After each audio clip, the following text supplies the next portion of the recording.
Recording in progress.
இந்த சாந்தியும் சமாதானமும் நிம்மதியும் நமக்கு வந்து எங்க இருக்குது அப்படின்னு வாழ்க்கை பூரா எல்லாரும் தொலாவிட்டே தான் இருக்காங்க. எங்க இருக்குது எங்க இருக்குது அப்படின்னு. ஸோ அது வந்து நிம்மதியா ஒரு முழுசா நமக்கு கிடைக்குமா கிடைக்குதா அப்படின்னா எல்லாருமே வந்து கொஞ்சம் கேள்விக்குறியா தான் இருக்கிறீங்க. இப்போ இன்னைக்கு கூட வந்து ஒரு பெரிய ப்ராப்ளம் ஆயிடுச்சு இல்லையா?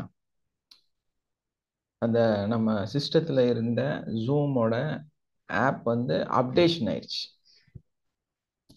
வேர்ஷன் வந்து அப்டேஷன் ஆயிடுச்சு. அவங்க டிசம்பர் 25 வரைக்கும் டைம் கொடுத்துருக்காங்க.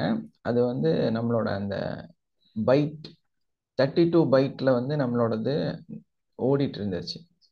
அப்போ கம்மிங் டிசம்பர்லேருந்து 65 பைட்ஸுக்கு அவங்க கன்வெர்ட் பண்ண போகிறாங்க.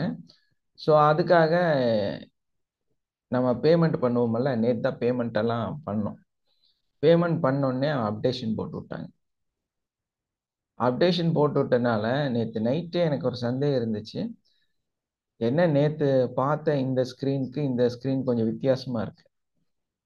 அப்போ அப்டேஷன்னால காலையில் ஓப்பன் பண்ணால் ஓப்பன் ஆக மாட்டேங்குது.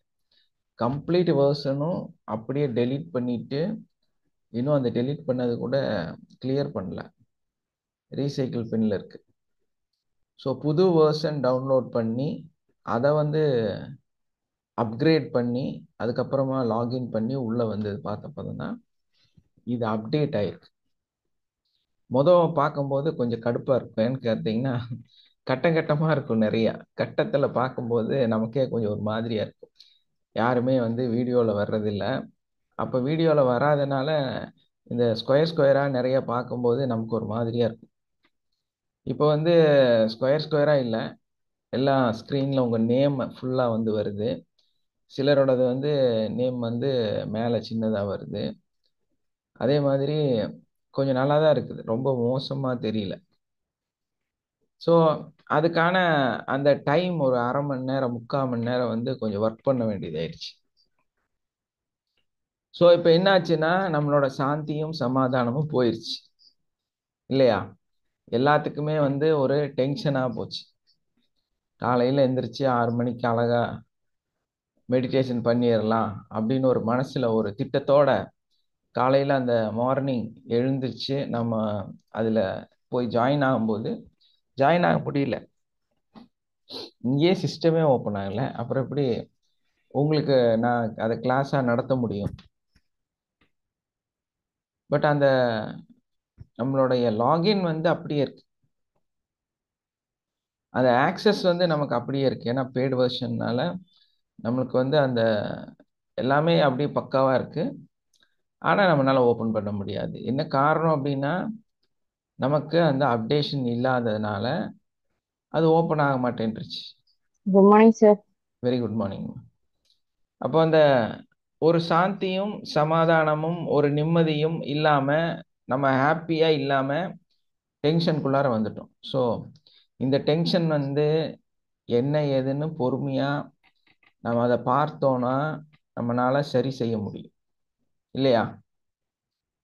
இதே இடத்துல நம்ம வந்து கோவப்பட்டு டென்ஷன் ஆகி நம்மளை வந்து அந்த நிலையிலிருந்து மறந்துட்டோம் அப்படின்னா நம்மளால இந்த பிரச்சனையை சால்வ் பண்ண முடியாது. பேசாம மொத்தமாக எல்லாத்தையும் க்ளோஸ் பண்ணிட்டு தலையில் கை வச்சுட்டு உட்காந்துக்க வேண்டியதுதான்.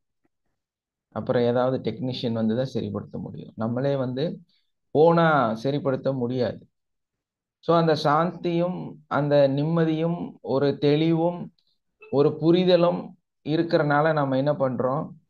என்ன பிரச்சனை ஆயிருக்குது அப்படிங்கிறத நிதானமா அங்கே வந்து போட்டிருக்காங்கல்ல, ட்ரபிள் ஷூட்னு. ஸோ அதுக்குள்ள போய் பார்த்தா ஆட்டோமேட்டிக்கா அது மெதுவா ஸ்கேன் பண்ணி சொல்லிருச்சு.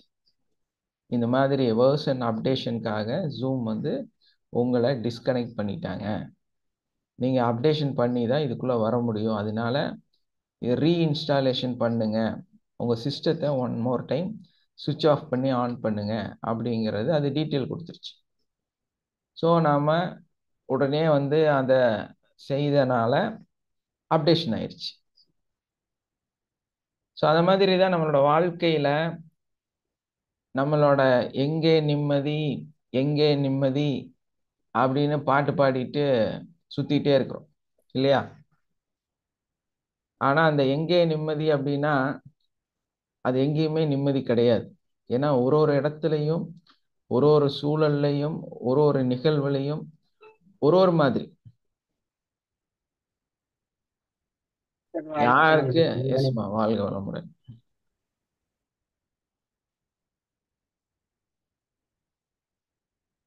அப்ப எங்க நம்ம வந்து என்ன ஆவோம், என்ன நடக்கும், நாளைக்கு என்ன நடக்குது, இன்னைக்கு என்ன நடக்குது, இதெல்லாம் வந்து யாருக்குமே தெரியாது.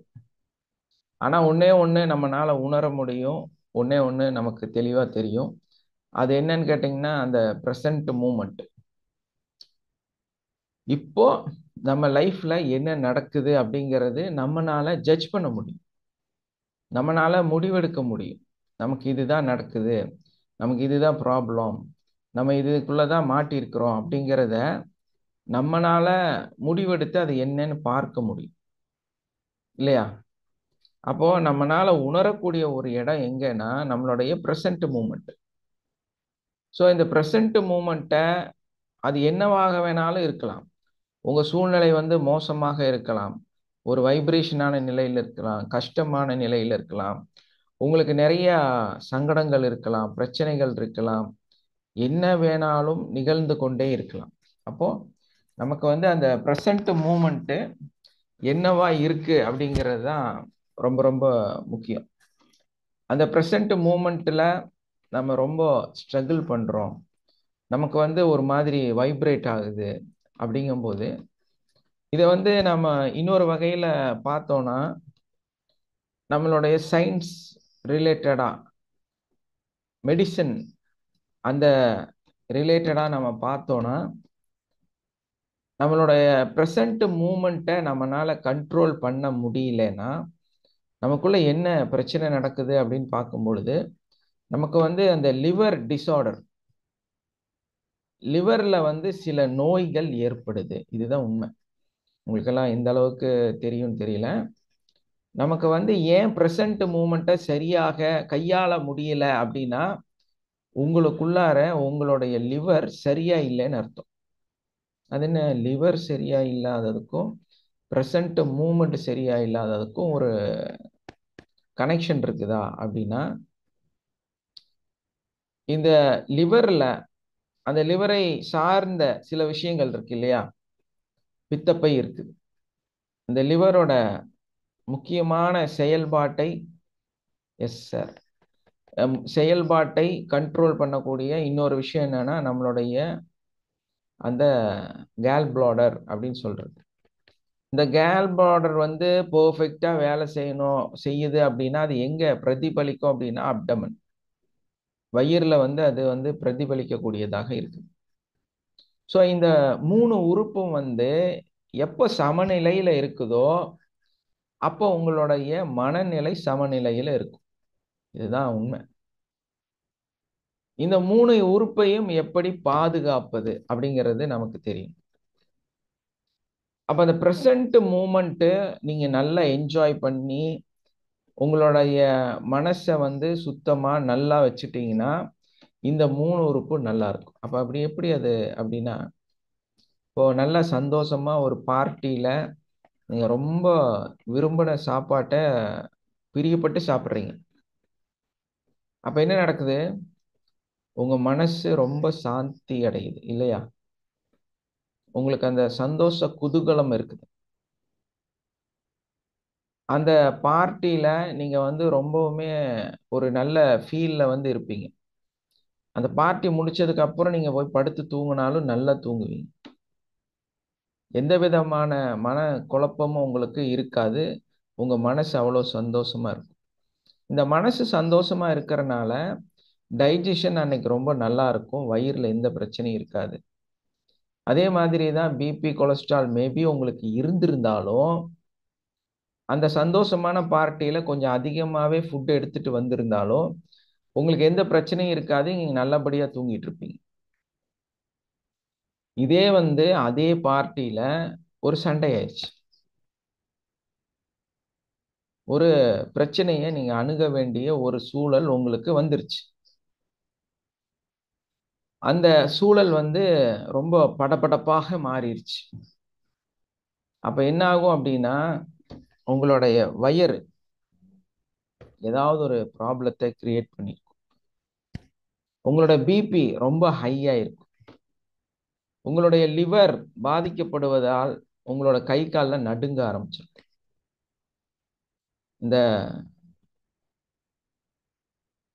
சொல்லுவாங்கல்ல, பாடி ரொம்ப ஸ்ட்ராங்கு, பேஸ் மட்டும் ரொம்ப வீக்கு. அது மாரி உங்களோட 2 காலும் விறைச்சுக்கிட்டே இருக்கும். இப்ப இது என்ன பிரதிபலிக்குது? இது என்ன சொல்லுது அப்டின்னா, உங்களுடைய மனதுல, உங்களுடைய லிவர்ல ப்ராப்ளம் ஆக ஆரம்பிச்சிருச்சு. உங்க லிவர்ல சில காயங்கள் இருக்கு. அந்த காயங்கள் இருக்கறனால, ஆட்டோமேட்டிக்கா அது எப்படி பிரதிபலிக்கும்னா, இந்த மாரி தான் பிரதிபலிக்கும். இப்போ ஒரு பேட் சிச்சுவேஷன் வரும்பொழுதே உங்களுக்கு கைகள் வேர்க்கிறது, கால்கள் நடுங்குகிறது, மனசு தவிக்கிறது, உள்ளே படபடப்பு அதிகமாகிறது அப்டின்னா, உங்களுடைய லிவர்ல ப்ராப்ளம் இருக்குன்னு அர்த்தம். ஸோ உங்க லிவர்ல வந்து சில காயங்கள் இருக்குன்னு அர்த்தம். உங்க பித்தப்பையில சம்டைம்ஸ் கல் இருக்குதுன்னு அர்த்தம். உங்க வயிறுல புண்ணு இருக்குதுன்னு அர்த்தம். ஸோ இதெல்லாம் வந்து பாதிப்பை ஏற்படுத்தும் பொழுது, உங்களுக்கு தெரியாமயே உங்க உடல்ல பயங்கரமான ஒரு நர்வஸ் சிஸ்டம் வந்து உங்களுக்குள்ளார நீங்க ரொம்ப நர்வஸா இருப்பீங்க. உங்கனால போய் அத மறக்கவே முடியாது. போய் என்ன பண்ணுவீங்க? படுத்துட்டு திரும்ப திரும்ப அந்த ஒரு நிகழ்வையே திரும்ப திரும்ப ஆலோசனை பண்ணிட்டே இருப்பீங்க இல்லையா? உங்கனால தூங்கவே முடியாது. அது 2 நாள், 3 நாள் கன்டின்யூ ஆகலாம் வாய்ப்பு இருக்கு. ஸோ பாருங்க, ஒரு நல்ல சந்தோஷமான ஒரு நிகழ்வு. சந்தோஷமா ஒரு பார்ட்டி அட்டெண்ட் பண்றீங்க. பிரசன்ட் மூமெண்ட்ல நல்லா இருக்கிறீங்க. நல்லா சுகமா தூங்குறீங்க.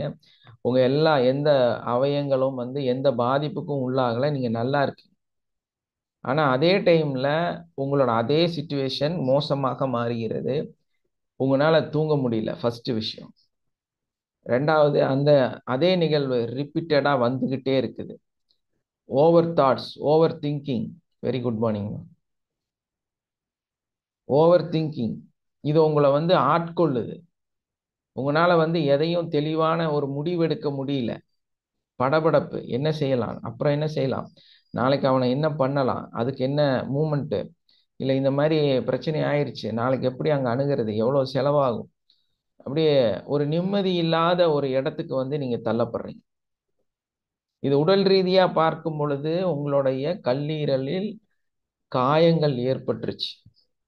சொல்லுவாங்கல்ல, அந்த வார்த்தையினால் சுட்ட வடு எக்காலமும் மாறாதுன்னு.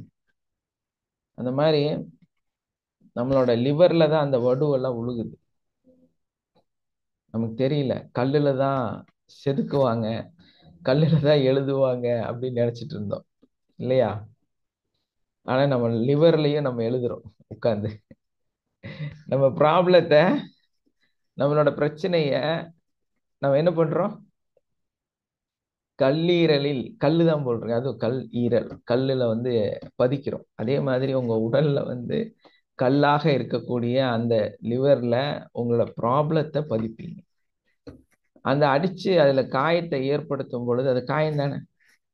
அந்த வடு தானே அது இல்லையா? அந்த வடுக்களை வந்து பதிவு செய்யறீங்க. இந்த பிரபஞ்சம் எல்லாத்தையும் ஒரே மாதிரி தான் படைச்சிருக்கு போல இருக்கு.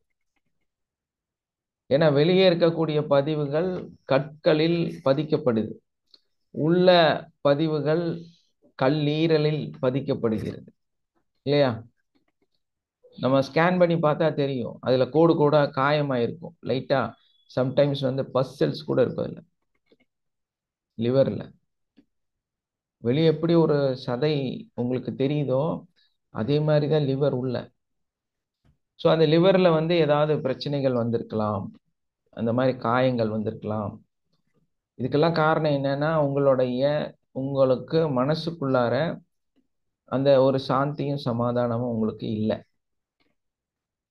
நிம்மதியும் மகிழ்ச்சியும் இல்லை, சந்தோஷமும் அமைதியும் உங்க உடம்புல இல்லை, நீங்க உங்க மைண்ட்ல இல்லை. அந்த காரணத்தினால நீங்க அந்த வைப்ரேட்டடா இருக்கிறனால உங்களால் அதை வந்து பேர் பண்ண முடியாத சூழல்ல இருக்கிறனால, உங்களுக்குள்ள அந்த நெகட்டிவ் இருக்கிறனால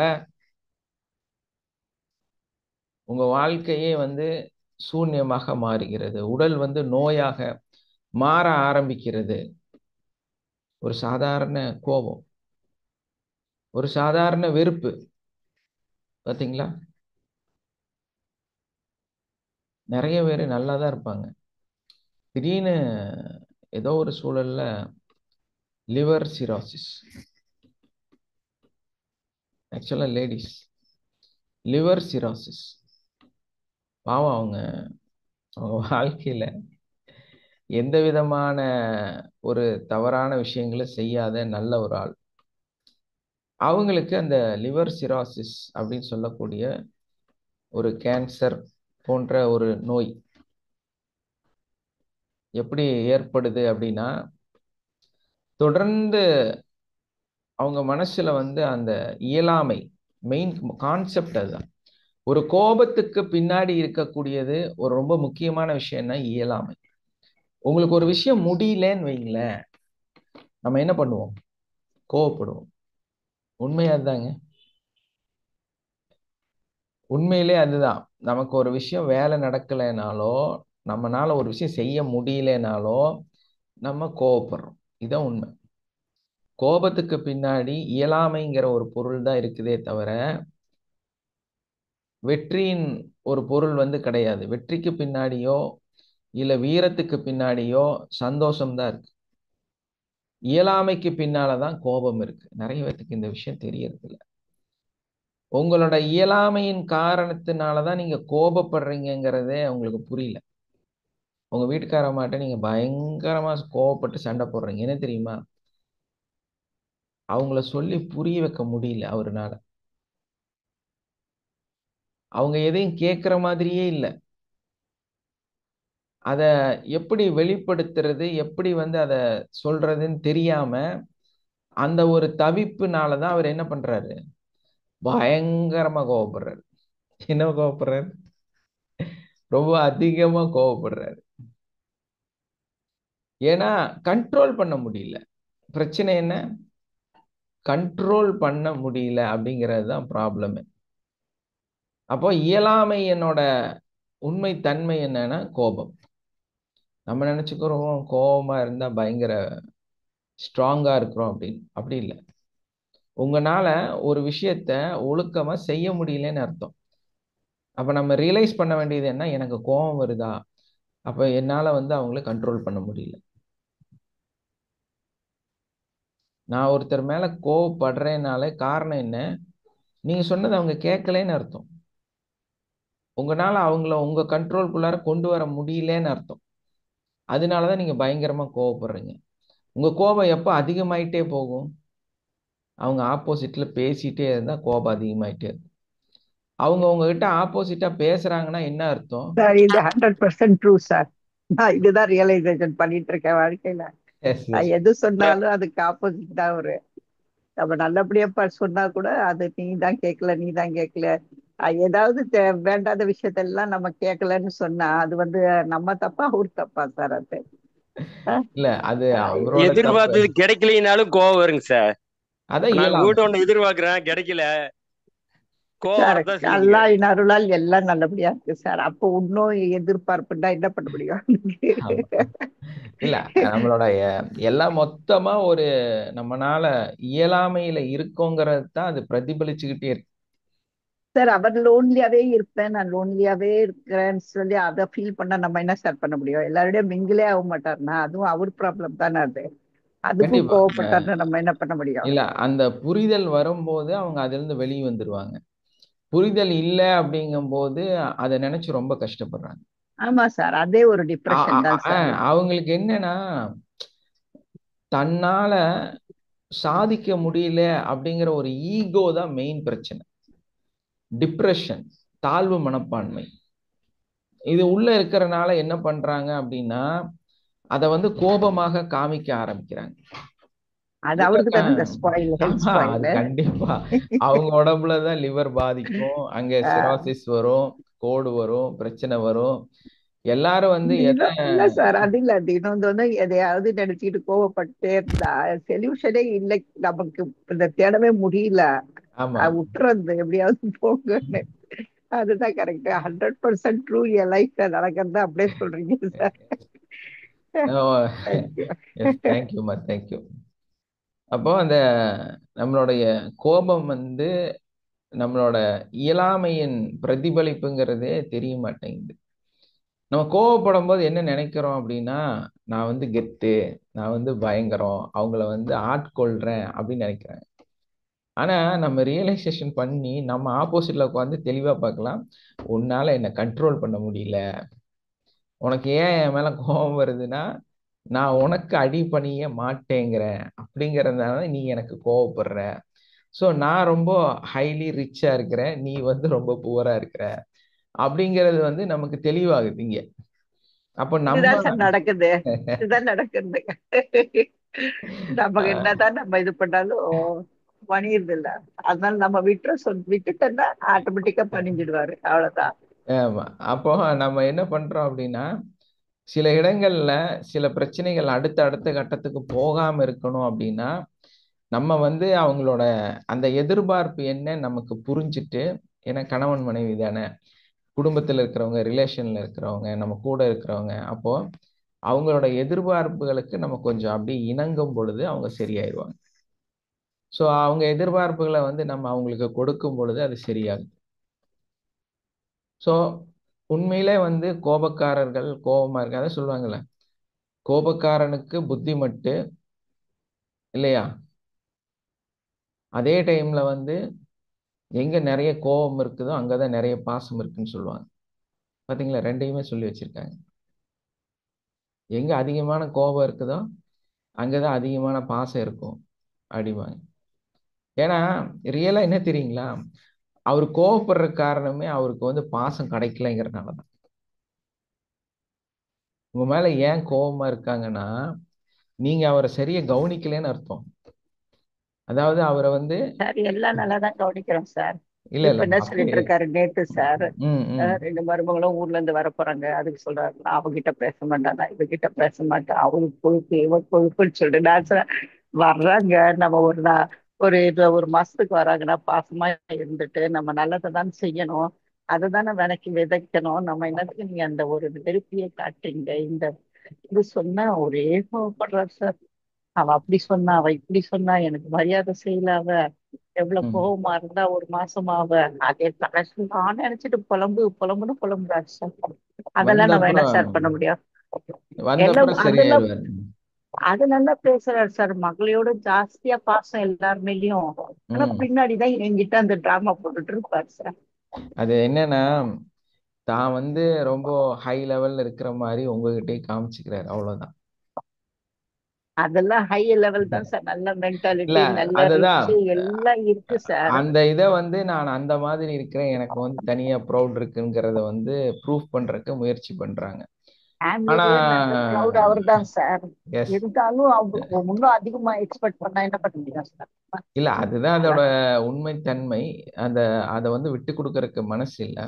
அது இல்ல ஃபேமிலி, சார். குடும்பம் இது வந்து நம்ம வந்து கீழே இறங்கி தான் நடக்கணும் அப்படிங்கிறது வந்து ஆனா புரியாதுன்னு. பேத்திங்க பிள்ளைங்கள்லாம் அவ்வளவு உயிர் சார், மருமகளும் உயிர் தான். ஆனா சொல்றத ம். பார்த்தா எதிரில வந்துட்டேன்னா அப்படியே நம்ம இவரா இப்படி நடக்கிறாருன்றது ஆச்சரியப்படுற மாதிரி இருக்கு. பின்னாடி பார்த்தா இப்படி பண்ணிட்டு இருக்காரு. ஓகே. நான் விட்டுறது எப்படியாவது போங்கன்னு அன்பா பேசுறேன். நான் நல்லது அன்பை வாங்கி போறாரு, இல்லைன்னா வெறுப்பு தான் வாங்க போறாரு. நம்ம என்ன பண்ண முடியும்னு சொல்லி விட்டுருவோம் சார். ஆனா எஸ். நீங்க ஒவ்வொரு டைம் ஒரு பாட்டு எடுக்க போது என் லைஃப் அப்படியே திருப்பி போகிற மாதிரி இருக்கு சார். அப்படியே ரியாலிட்டியை சொல்ற மாதிரி இருக்கு. எஸ், கண்டிப்பா. அப்ப அந்த அல்ஹம்துலில்லாஹ். அந்த இயலாமையை காண்பிக்கக்கூடிய அந்த எதிரா இருக்கக்கூடிய நம்மளோட ஆப்போசிட்ல இருக்கக்கூடிய நபர்களை நம்ம வந்து சரிப்படுத்துவதற்கு, அவங்கள வந்து நம்ம கண்ட்ரோல் பண்றதுக்கு என்ன பண்ணணும் அப்படின்னா, வெரி சிம்பிள், அவங்கள ஹாப்பியா மாத்தணும். ஸோ அவங்கள வந்து நம்ம ஹாப்பியா மாத்துறதுக்கு நம்மளுடைய லவ் எந்த அளவுக்கு அவங்களுக்கு கொடுக்குறோம் அப்படிங்கிறது தான் ரொம்ப முக்கியம். இந்த லவ்ங்கிறது சும்மா வெறும் ஐ லவ் யூ, நான் வந்து உன்னை காதலிக்கிறேன் அப்படி சொல்றது அல்ல. லவ்ங்கிறது வந்து என்னன்னா, ஒரு நபரை ஒரு நபர் ஆத்மார்த்தமாக புரிந்து கொள்வது, அதுதான் அந்த லவ்வோட உண்மைத்தன்மை. அந்த புரிஞ்சுக்கிறது அப்படின்னா என்ன அர்த்தம்?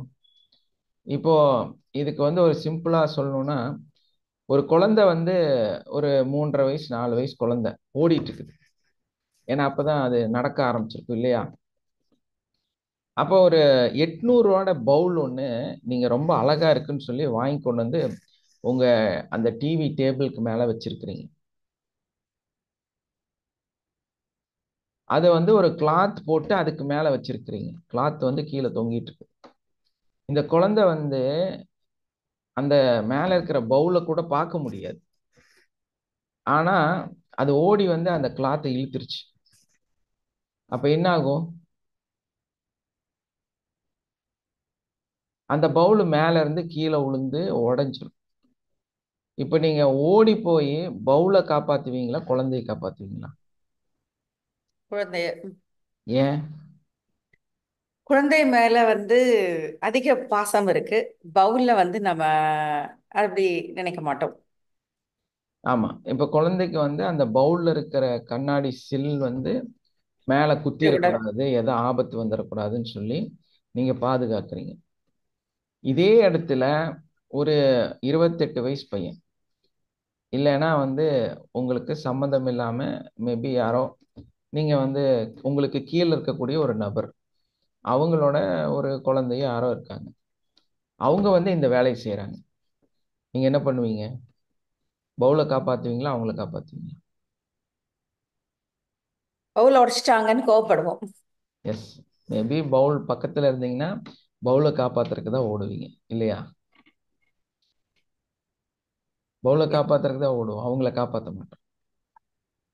ஸோ இங்க என்ன வேரியன்ட்னா, இந்த அன்போட வித்தியாசம், பவுலோட வித்தியாசம் இல்லை, பவுலோட வேல்யூவேஷன் வித்தியாசம் இல்லை, ஆனா அந்த அன்போட வித்தியாசம். ஏன்னா அந்த 4 வயசு குழந்தைக்கு கொடுக்குற அன்பை வந்து நம்மளால 30 வயசு குழந்தைக்கு கொடுக்க முடியாது. என்ன காரணம்னா, நமக்கு ஒரு புரிதல் இருக்கு. 20 வயசுக்கு மேல ஆயிருச்சு, ஒரு 25 வயசு ஆயிருச்சு அப்படின்னா அவங்களுக்கே வந்து இந்த உலகம் புரிந்து விட்டது. அவங்க வந்து நமக்கு அட்வைஸ் பண்ற அளவுக்கு அவங்க வளர்ந்துட்டாங்கங்கிறதுல நம்ம தெளிவா இருக்கிறோம் இல்லையா? ஆனா சம்டைம்ஸ் அவங்க இன்னும் உங்க குழந்தையா தான் இருப்பாங்க அவங்க மனசுல. 60 வயசு ஆனாலும் 80 வயசு ஆனாலும் சிலர் வந்து குழந்தையா தான் இருப்பாங்க. அந்த குழந்தைத்தனம் அவங்களுக்குள்ள இருக்கதான் செய்யும். அப்போ நம்மளுடைய அன்பு அதிகமாக அதிகமாக 60 வயசுலயும் நமக்கு அன்பு எப்படி இருக்கணும், எந்த அளவுக்கு இருக்கணும்? அந்த 4 வயசு குழந்தையோட அன்பு உங்களுக்குள்ள இருக்கும். இருக்கணுமா வேண்டாமா? அது இல்லாதனாலதான் கோபம் இருக்கு.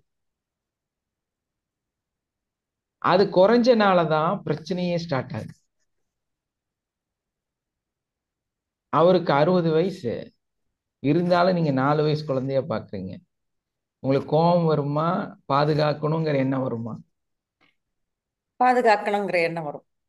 அப்ப நமக்கு என்ன அங்க இல்லாம இருக்கு? அன்பு இல்லாம போச்சு.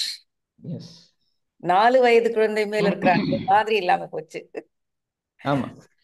ஏன்னா நம்ம ரியாலிட்டியில வாழ்றோம். அதான் உண்மை. நம்ம வந்து ஒரு புரிதலோட வாழ்க்கையை வந்து வாழ்றோம்.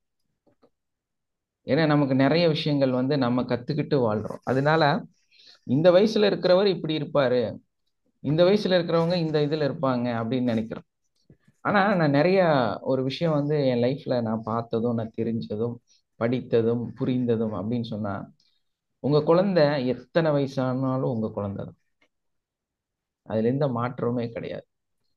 உங்க குழந்தைக்கு கல்யாணமாகி அவனுக்கு 4 குழந்தை இருந்தாலும் அந்த தாயோட ஒரு அரவணைப்பு, ஒரே ஒரு கட்டி பிடிக்கிற அந்த ஒரு விஷயம் நெகிழ வைக்கும், தெரியுங்களா? அதே மாதிரி இந்த வழி தவறி நடக்கக்கூடிய ஒரு 22 வயசுல இருந்து 28 வயசுக்குள்ளார இருக்கக்கூடிய பசங்க வந்து ஏன் வழி தவறாங்க, அந்த வழி மாறி தவறான வாழ்க்கையில நிறைய விஷயங்களை செய்யறாங்க அப்படின்னா, கெட்ட பழக்கங்கள் அவங்களுக்குள்ள வருதுன்னா உங்களோட ஹக் இல்லை, நீங்க அவங்கள அரவணைக்கல, கட்டிப்பிடிக்கல, அவங்களுக்கு முத்தம் கொடுக்கல, அவங்கள உங்க குழந்தையா நீங்க பார்க்கல. நீங்க எப்ப விலக ஆரம்பிச்சீங்களோ அப்ப அவங்க வந்து தனிமையில கஷ்டப்பட ஆரம்பிச்சிட்டாங்க. எவ்வளோ பெரிய குழந்தை, அந்த குழந்தை உங்களோட உயரமா இருந்தாலும் உங்க குழந்தை தான் அது. அதை உங்க மடியில போட்டு அந்த தாளாட்டுற இது இல்ல, அந்த ஏக்கம் வரும்போது தான் தவறு செய்ய ஆரம்பிக்கிறாங்க. நிறைய தாய் தகப்பனுக்கு அது புரியறது இல்லை. அவன் அப்படி சரியில்லை, இப்படி சரியில்லை, படிக்கல, அவன் ஒழுக்கமா எக்ஸாம் எழுதுறது இல்லை. ஏங்க இவ்வளோ குறைகளை வந்து அவங்க மேல கொட்டுறீங்க. அதுக்கு பதில் பாசத்தை, பாசங்கிற பேர்ல பைக் வாங்கி கொடுக்கறது, ஐஸ்கிரீம் வாங்கி கொடுக்கறது, நல்ல சாப்பாடு, இதல்ல பாசம். இது வந்து மோசம், சரிங்களா? உங்க பாசங்கிறது உங்களுடைய ஒரு ஹக்கில் இருக்கு, உங்களோட ஒரு முத்தத்தில் இருக்கு, உங்களோட அரவணைப்புல இருக்கு. ஏன்னா அது குழந்தை, எத்தனை வயசு ஆனாலும் அது குழந்தை தான், ஒரே வயசு தான் இருக்கு, குழந்தை என்கிற வயசு. அதுல மாற்றம் இருக்கா? நீங்க ஒரு குழந்தைய ஈன்றெடுத்தீங்கன்னா 1 வயசுல இருந்து 90 வயசு வரைக்கும் ஒரே வயசு தான், அந்த வயசுக்கு பேரு குழந்தை. அப்போ அது வந்து பரிணாம மாற்றத்துல உடல் ரீதியா வளர்ந்துகிட்டே இருக்கலாம். ஆனா அது எப்பவுமே மனசுல உங்க குழந்தை தான். மனசுல அது எப்பவுமே அந்த 2 வயசு குழந்தை தான், 4 வயசு குழந்தை தான், 7 வயசு குழந்தை தான். பாருங்க, குழந்தை குழந்தைன்னு தான் வருது. எங்கேயாவது என்னோட பெரிய அடல்ட் மகன் அப்படின்னு நீங்க சொல்லியிருக்கிறீங்களா? என்னோட குழந்தை அவன், நான் பெற்ற குழந்தைன்னு தான் சொல்லுவீங்க. நான் பெற்ற மனுஷன் சொல்லியிருக்கீங்களா? சொல்ல மாட்டேங்க இல்லையா? எங்கேயாவது சொல்லுவீங்களா? மை சைல்டுன்னு தான் சொல்லுவோம் இல்லையா? மை மேன்னு சொன்னா என்னவாயிரும்? மை மேன் என்ன அர்த்தங்க? பவுஸ் ஆயிடும். பவுஸ், ஹஸ்பண்டா மாறிடுவாங்க மை மேன்னா. அதே மை சைல்டுனா என்னோட குழந்தை. எத்தனை வயசானாலும் அது குழந்தை தான், மேன்னு சொல்ல முடியாது. ஏன்னா அவங்க ஆட்டோமேட்டிக்கா அந்த ரிலேஷன்ஷிப்பே மாறி. அப்போ நம்ம நம்ம குழந்தைகளுக்கு நம்ம எந்த அளவுக்கு அன்பு கொடுக்குறோமோ, அந்த அரவணைப்பை கொடுக்குறோமோ, நம்ம ஹக் பண்றோமோ, கெட்டு போக மாட்டாங்க, தவறான வழிகளில் போக மாட்டாங்க. தாய் தகப்பனோட அரவணைப்பு எப்ப குறைய ஆரம்பிக்கும்? Sir good morning. Very good மார்னிங்மா. தாய் தகப்பனோட அரவணைப்பு, அந்த ஹக்கு குறையுதோ அங்கதான் பிரச்சனையே. ஏன்னா அடல்ட் ஏஜ்ல இதை அதிகமா செய்யணும். 15 வயசு ஆயிருச்சா உங்களுக்கு நடுவுல படுத்து தூங்க வைங்க, தப்பே பண்ண மாட்டாங்க. தெரியுமா உங்களுக்கு? இன்னைக்கெல்லாம் வந்து நம்ம வளர்ந்துட்டோம், நிறைய வசதிகள் வந்துருச்சு, தனித்தனியா மாடர்ன் கல்ச்சர்ல தனித்தனி பிரைவசி வேணும்னு சொல்லி பெட்ரூம் கொடுத்துறோம் இல்லையா? ஏன்னா உங்களுக்கு பிரைவசி வேணுங்கிறது கான்செப்ட். ஆனா கொஞ்சம் நம்ம பிரைவசியை தள்ளி வச்சுட்டு ஒரே பெட்டில் ஒரு டபுள் பெட்ல, ட்ரிபிள் பெட்ல உங்க குழந்தையோட படுக்கிற பழக்கம். இது வந்து நான் சொல்றது வந்து ஒரு 80கள்ல பார்த்தீங்கன்னா ஒரு பெரிய ஹால் இருக்கும். அந்த ஹால்ல வந்து பெரியப்பா, சித்தப்பா, அப்பா, அம்மா, அதுக்கப்புறமா தாத்தா, பாட்டி, அதுக்கப்புறம் பார்த்தீங்கன்னா சித்தப்பா உள்ள அவங்க ஒய்ஃபு, அப்படி அந்த குடும்பம் பூரா அந்த ஹால்ல படுத்துரும். அப்புறம் எப்படி எல்லாம் குழந்தை பெத்துட்டாங்க அப்படின்னா, அதுவும் சில தனியா ரூமுகளும் இருக்கும். ஆனா நைட்டு படுக்கும்போது எல்லாரும் ஒரே ஹால்ல தான் படுப்பாங்க, இந்த கடைசியில் அந்த கடைசி வரைக்கும். அங்க வந்து மரியாதை இருந்துச்சு இல்லையா? ஒரு பிடிமானம் இருந்துச்சு. யாருமே வந்து ஒரு தவறு செய்யாதவர்களாக இருந்தாங்க. இன்னைக்கு ஒரு குழந்தை தான் இருக்கா, 2 குழந்தை தான் இருக்குதா, நீங்க உங்களுக்கான டைம் எடுத்துக்கங்க, பிரைவசியா இருங்க, பிரைவசி தேவை, அந்த குழந்தைக்கு பிரைவசி தேவை. ஆனா ஒரு வாரத்துல ஒரு 3 நாள் 4 நாளாவது உங்க பெட்ல உங்களோட படுக்கக்கூடிய உங்க 2 பேத்துக்கு நடுவுல அந்த குழந்தை 28 வயசு ஆச்சு இருக்கட்டும். யாராவது அப்படி எல்லாம் செய்றீங்களா? இல்ல அந்த பொண்ணு பெருசாயிட்டா, ரொம்ப வயசு, அவ 26 27 வயசு ஆச்சு, 28. வாழ்க வந்தேன் சார். எஸ்மா. நான் அப்படிதான் சார் வளர்த்துன்னு இருப்பேன் ரெண்டு பேரையும். கட்டி பிடிச்சின்னு படுத்துக்கிட்டு இப்போ கூட அவங்க நவி வீட்டுக்காரன்னு போய் நட்டா அவருக்கு ஜலசா இருக்கு. நீ என்ன உங்க அம்மா கூட இவ்வளவு டீப்பா இருக்க, நீ ம். இப்படி கட்டி பிடிச்சின்னு கொஞ்சிட்டு இருக்க, இன்னும் நீ குழந்தையா அப்படின்னு கேட்பாருங்க சார். எஸ். அது நான் ஃபீல் பண்ணேன் சார். நம்ம அன்பு கொடுக்க குழந்தைங்க வந்து ஒரு தவறான வழியில போறதுக்கு சான்ஸ் இல்லை அப்படின்னு இப்ப ஸ்டில் இன்னைக்கு எ- வரைக்குமே எங்க அப்படிதாங்க சார். எங்க வீட்லயும் அப்படிதான் பாருங்க, டபுள் கட்டில் போட்டு கீழே மொத்தம் 4 ரூம் இருக்கு, 4 பெட்ரூம் இருக்கு. எங்க அந்த வீட்லயும் 2 பெட்ரூம் இருக்கு. ஆனா நாங்க ஒரே பெட், பெரிய பெட்டா வாங்கி அதுல 4 பேர் ஒரே 2 கட்டில்ல ஒரே நீளமா பெட் போட்டு தான் படுக்கிறோம். அங்கேயும் அதே மாதிரி தான் செட்டப் பண்ணியிருக்கோம். ஸோ இங்கேயும் அந்த ஊர்லயும் அப்படி, இந்த ஊர்லயும் இப்படிதான். ஆனா இந்த ரூம்ல, இந்த இந்த வீட்ல வந்து 4 பெட்ரூம் இருக்கு, அங்க 2 பெட்ரூம் இருக்கு. இது என்ன நடக்குது அப்படின்னா, அவங்க பரஸ்பரம் பாதுகாப்பா இருக்கிறதா ஃபீல் ஆகுறாங்க, வேற ஒண்ணும் கிடையாது. அவங்களுக்கு ஒரு செக்யூர் ஃபீல் வருது. தவறான எண்ணங்கள் வந்து மனசுல வராம பாதுகாக்கப்படுறாங்க. எப்போ நம்ம வந்து தனிமையை உணர்றோமோ, எப்போ வந்து நம்ம மனசுக்குள்ளார வந்து அந்த சிந்தனைகள்ல வந்து பிரச்சனைகள் வர ஆரம்பிக்குது அப்படின்னா, தனிமையில் இருக்கும்போது தான் கவலைகளும் சங்கடங்களும் அந்த சூழ்நிலையும் மாறுவதற்காக நம்ம நிறைய தவறான விஷயங்களை செய்யக்கூடியவராக மாறும். அந்த குழந்தைகளுக்கும் அதைத்தான் நிகழுது. அப்ப நம்ம என்ன பண்ணணும் அப்படின்னா, நம்ம குழந்தைகளை நம்மளோட படுக்க வச்சு நம்ம தூங்கும் பொழுது நம்ம அந்த பாசத்தை நம்ம அவங்க மேல கொடுக்கும் போது, ஏன்னா அவங்க நம்ம மேல கால் போடுவாங்க, விளையாடுவாங்க, படுப்பாங்க. எனக்கு 2 பசங்க, 2 பேருமே வந்து பக்கத்துல நெருங்கி படுக்கிறத விரும்புவாங்க. ஏன்னா அவங்க இன்னும் குழந்தை தான், அவங்க மனசுல அவங்க குழந்தை தான். நம்மளை பார்க்கும்போது அந்த ஏக்கத்தோடையே தான் பார்ப்பாங்க.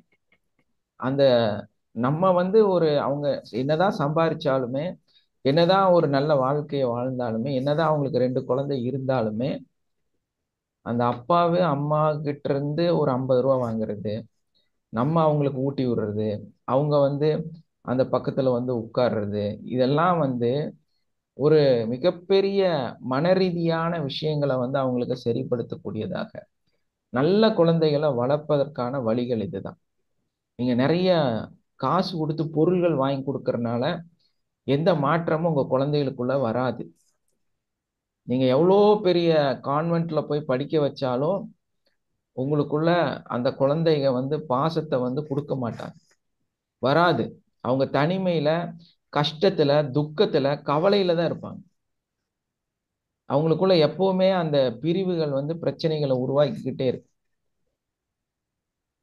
அப்ப இது வந்து சரிப்படுத்தணும் அப்படின்னா, நீங்க பணத்தை கொண்டே கொட்டுறதுனாலயோ, பெரிய ஸ்டார் இதுல கொண்டே படிக்க வைக்கிறனாலயோ எல்லாம் மாற்றங்கள் வராது. ஏன்னா அதுக்கெல்லாம் எந்த மதிப்புமே கிடையாது. எத்தனை கோடி நீங்க செலவு பண்ணாலும் அதுக்கு எந்த மதிப்புமே கிடையாது. ஏன்னா ஞாபகமே இருக்காது. நீங்க உங்க தாய் தகப்பனுக்கும் அதே மாதிரி தான், ரிவர்ஸ்ல. நீங்க அவங்களுக்கு எவ்வளோ பணம் கொடுத்தாலும் அவங்களுக்கு ஞாபகம் இருக்காது. அதை தெரிஞ்சுக்கங்க. ஏன்னா ஒரு வயசுல அவங்க கேட்பாங்க, நீ எனக்காக என்ன பண்ண. ஆனா நீங்க நிறைய பண்ணியிருப்பீங்க, நீங்க நல்லவங்க தான். ஆனா நன்றியே இல்லாம நிறைய பேர் உங்களை பார்த்து கேள்வி கேட்பாங்க. நீ எல்லாம் என்னத்தை கிழிச்ச அப்படிம்பாங்க இல்லையா? அப்படியே மனசு உடைஞ்சு நீங்க கவலைப்படுவீங்க. உண்மை அதுதாங்க. நீங்க பணம் எவ்வளவு செலவு பண்ணாலும் யாரும் உங்களை வந்து ஞாபகம் வச்சுக்க மாட்டாங்க. ஆனா உங்களோட அந்த பாசம் இருக்குதுல்ல, அந்த அன்பு இருக்குதுல்ல, அதை கொடுத்து பாருங்க. ஒருத்தர் வந்து காசே கொடுக்க மாட்டாரு, ஆனா அவர் வந்து அன்பை கொடுத்துக்கிட்டே இருப்பாரு உங்க தாய் தகப்பனுக்கு. அந்த தாய் தகப்பனும் அவரைத்தான் மதிப்பாங்க, பார்ப்பாங்க, அவரைத்தான் வந்து முக்கியத்துவம் கொடுப்பாங்க. ஆனா காசு செலவு பண்றது நீங்க. உங்களுக்கு ரொம்ப சங்கடமா இருக்கும், என்னடா நான் என் லைஃப்ல வந்து இவ்வளோ ஸ்பெண்ட் பண்றேன், இவ்வளோ செலவு பண்றேன், ஆனா எனக்கு எந்த விதமான மதிப்பும் இல்லை. நீங்க அப்படித்தான் நிறைய கவலைப்பட்டுட்டு இருக்கிறீங்க உங்க வாழ்க்கையில. உங்க கணவன்கிட்டயும் அதே தான் பிரச்சனை. உங்க கணவன் வந்து ஒரு அழகான குழந்தை, உங்கள் மனைவி வந்து இன்னொரு அழகான குழந்தை. ஸோ அந்த குழந்தை மனசை வந்து எப்போ நம்ம ஸ்டடி பண்ணி இவங்க இந்த மாதிரி ஒரு மைண்ட் செட்ல இருக்கிறாங்க அப்படிங்கிறத நம்ம அந்த வாழ்க்கைங்கிறதே வந்து புரிதல் தான் இல்லையா? வாழ்க்கைங்கிறது என்ன? புரியுது. புரிதல் தான். வாழ்க்கை வந்து வாழ்வது கிடையாது. ஏன்னா நம்மனால வந்து எப்படி வேணாலும் வாழ்ந்துடலாம், என்ன மாதிரி வேணாலும் வாழ்ந்துடலாம். ஆனா ஒரு புரிதலோட வாழ்வது அப்படிங்கிறது தான் வாழ்க்கை. ஸோ அந்த புரிதலை ஏற்படுத்துவது எப்படின்னா, நம்மளையே புரிஞ்சுக்கிறது இல்லை, நம்மளையே நம்ம தெரிஞ்சுக்கிறது இல்லை. இது வந்து வாழ்க்கை கிடையாது. நம்மளை சுத்தி இருக்கிறவங்களை நம்ம புரிஞ்சுக்கிறது, நம்ம கூட இருக்கிறவங்கள புரிஞ்சுக்கிறது. ஏன்னா நான் பல கிளாஸ்ல சொல்லியிருக்கிறேன், உங்களுக்கு ஆப்போசிட்ல இருக்கிறவங்க எல்லாருமே உங்களுடைய பிரதிபலிப்பு, உங்களுடைய கண்ணாடி. ஏன்னா நீங்க சிரிச்சாதான் அது சிரிக்கும், நீங்க முறைச்சா அது முறைக்கும், நீங்க அதை கோபமா பார்த்தீங்கன்னா கோபமா பார்க்கும், நீங்க அனுதாபமா பார்த்தீங்கன்னா உங்களை அனுதாபமா பார்க்கும். உங்களுக்கு சிம்பத்தி வேணும்னு நினைக்கிறீங்க, அதுக்காக கொஞ்சம் வேலைகளை செய்றீங்க. ஐயோ எனக்கு இப்படி ஆயிடுச்சு, ஐயோ எனக்கு இப்படி ஆயிடுச்சேன்னு ஒரு 4 பேர்த்துல சொல்றீங்க. அவங்க என்ன பண்ணுவாங்க? ஐயோ அப்படி ஆயிடுச்சா, அப்படியா அப்படின்னு சொல்லி உங்க மேல சிம்பத்தி தருவாங்க. நீங்க ரொம்ப சந்தோஷத்தை அவங்களுக்கு கொடுக்குறீங்க, நான் சூப்பரா இருக்கிறேன், வாவ் நீ எப்படி இருக்கிற, என்ன மாதிரி இருக்கிற. அவங்களும் அதே தான் சொல்லுவாங்க. எங்கேயாவது மாத்தி சொல்றாங்களா? நான் சந்தோஷமா இருக்கேன், நல்லா இருக்கேன்னு இருக்குன்னா சொலால்னு கன்னத்துல விட்டுட்டு, ஏய் என்கிட்டயே வந்து நல்லா இருக்கேன்னு சொல்றியா அப்படின்னு யாராவது உங்கள்கிட்ட சொல்லுவாங்களா? அப்படி யாரும் ரியாக்ட் பண்ண மாட்டாங்க இல்லையா? என்ன நீங்க கொடுக்குறீங்களோ அப்படிதான் அவங்க ரியாக்ட் பண்ணுவாங்க. நீங்க அவங்களை எப்படி பாக்குறீங்களோ அப்படித்தான் அவங்க பார்ப்பாங்க. நிறைய பேர் என்ன நினைச்சுக்கிறாங்க அப்படின்னா, இந்த நம்மளை பத்தி என்ன நினைப்பாங்கங்கிற அந்த நினைப்புல நம்ம நிறைய அவங்க நினைக்காத விஷயத்த நம்ம செய்யறோம். இது எப்படி எடுத்துக்கலாம் அப்படின்னா, ஒரு சின்ன இது, ஒரு கவர்மெண்ட் ஆஃபீஸ்க்குள்ளார நீங்க போறீங்க, ஏதோ ஒரு பேப்பரை கொண்டு போய் கொடுக்கறதுக்காக நீங்க போறீங்க. போகும்போதே நிறைய நெகட்டிவா, கவர்மெண்ட்னா இப்படிதான் இருக்கும், இவங்க வேலை செய்ய மாட்டாங்க, அதை பண்ண மாட்டாங்க, இது பண்ண மாட்டாங்க, அப்படியெல்லாம் நிறைய நெகட்டிவா திங்க் பண்ணிட்டு அங்க போய் அந்த பேப்பரை கொடுத்தீங்கன்னா அங்க என்ன நடக்கும்? அதான் நடக்கும். அதான் நடக்கும். ஒண்ணு உங்க ஃபேஸ் ரொம்ப மோசமா இருக்கும். மெயின் கான்செப்ட் அது. உங்க ஃபேஸ் வந்து ரொம்ப மோசமான நிலைமையில இருக்கும். அப்ப அவர் வந்து பாவம் அப்பதான் ஒரு பேப்பரை முடிச்சுட்டு ஏதோ ஒரு டென்ஷன்ல உள்ள போய் திட்டு வாங்கிட்டு வந்து உட்கார்ந்துருப்பாரு. நீங்களா வந்து அப்படியே அந்த முகத்தை அப்படி சிங்கம் மாதிரி காமிச்சா அவர் என்ன பண்ணுவாரு? ஓ இங்க சண்டைக்கு தான் வந்திருக்கான், பிரச்சனைக்கு தான் வந்திருக்காங்கன்னு சொல்லிட்டு அவர் அந்த மாதிரி ரியாக்ட் பண்ணிடுவார். ஸோ அதே டைம்ல நம்ம வந்து இவங்க நல்லவங்க, இவங்க வந்து நமக்கு ஏதாவது செஞ்சு தருவாங்க, நம்ம வந்து ஒரு பிளாங்கா எந்தவித சிந்தனையும் இல்லாம அங்க போகும்போது நம்ம ஃபேஸ் வந்து கொஞ்சம் ஃப்ரெஷ்ஷா கொஞ்சம் சிரிக்கிற மாதிரி முகத்துல இருக்கும். ஸோ நம்மளை பார்த்து அங்க ஒரு டென்ஷன்ல வந்திருப்பாரு, நல்லா ஏத்து வாங்கிட்டு வந்திருப்பாரு, இவர் ஏதாவது பேப்பர் தப்பு பண்ணியிருப்பாரு. வந்து உட்கார்ந்து இருக்கும்போது உங்களை பார்க்கும்போது ஒரு பிளசண்டா தெரியும். அப்ப அவர் என்ன பண்ணுவாரு? அதை அது மறக்கறக்காக, எதை மறக்கறக்காக, அந்த திட்ட மறக்கறக்காக உங்கள்ட்ட சந்தோஷமா பேசுவார். பாத்தீங்களா? நம்ம அவங்களுக்கு தேவைப்படுறோம். ஒரு பிசினஸ் கதை இருக்கு. எப்படின்னா, ஒரு ரொம்ப ரிச் ஒரு பிசினஸ் பர்சன், அவர்கிட்ட வந்து ஒரு சாதாரண கொஞ்சமா, அப்பதான் அவர் வந்து ஸ்டார்ட் அப் கம்பெனி மேனுஃபேக்சரிங் ஏதோ பண்ணியிருக்காரு. ஸோ இவர் வந்து அந்த பெரும் கம்பெனியில போய் இவரோட விஷயத்த அப்ரோச் பண்றதுக்காக போறாரு. ஸோ இந்த அப்ரோச் பண்ண போகும்போது இவர் ரொம்ப நடுங்கிட்டு கொண்டு போய் அப்படி கையில கொடுத்தா அவங்க ரிஜெக்ட் பண்ணிடுவாங்க. எப்பவுமே நமக்கு ஒன்று தெரிஞ்சுக்க வேண்டிய ஒரு பெரிய சீக்ரெட் என்னன்னா, நம்ம ஒருத்தர் அணுகுறோம் அப்படின்னா அந்த அணுகும் பொழுது அவங்களுக்கு நம்ம மேல ஏதோ ஒரு தேவை இருக்குங்கிறது தான் உண்மை. ஒரு டீச்சர் இருக்காங்கன்னா ஸ்டூடெண்டே இல்லாம டீச்சர் ஆக முடியுமா? ஆக முடியாது. டீச்சருக்கு ஸ்டூடெண்ட் தேவை. ஆனா எல்லாரும் என்ன சொல்றாங்க, ஸ்டூடெண்ட்ஸ்க்கு டீச்சர் தான் தேவை. எல்லா இடத்துலையுமே எல்லா நிகழ்வுலையுமே ஒரு நபருக்கு ஒரு நபரை தேவை.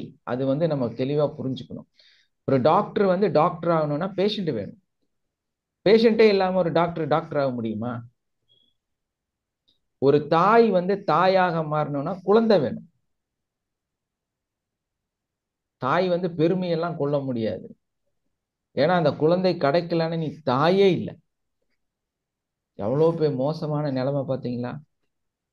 அப்ப அங்க என்ன தேவை இருக்குது? நீங்க உங்க வாழ்க்கைய வாழ்றதுக்கு உங்களுக்கு சந்ததி தேவை. அப்ப அந்த அந்த குழந்தை உங்களை அணுகுது அப்படின்னா உங்களுக்கு ஒரு தேவை அந்த குழந்தை மீது இருக்கிறது. அந்த டாக்டருக்கு ஒரு பேஷண்ட் மேல இருக்குது. எல்லாருமே நமக்கு ஆப்போசிட்ல ஒருத்தங்க இருக்கிறாங்க அப்படின்னா அவங்களுக்கு நம்மளோட தேவை இருக்குது.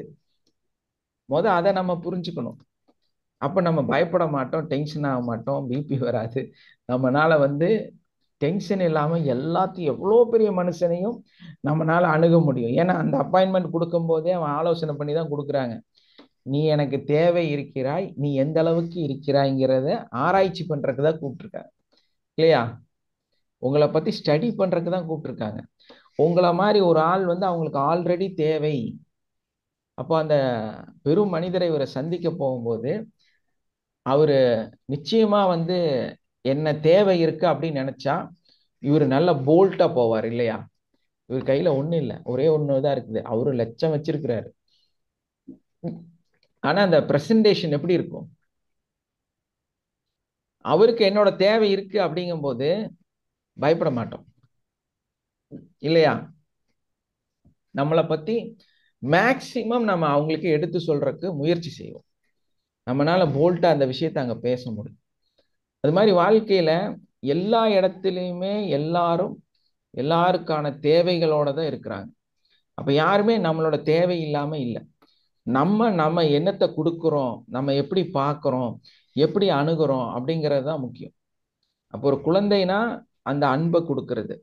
அவங்களுக்கு ஒரு தேவை இருக்கு. உங்களுக்கு குழந்தைங்கிற இடத்துல உங்களோட தாய்மையை பாதுகாப்பதற்கு, உங்களுக்கு அந்த தாய்மைங்கிறத நிலை நிறுத்துவதற்கு ஒரு தேவை இருக்கு.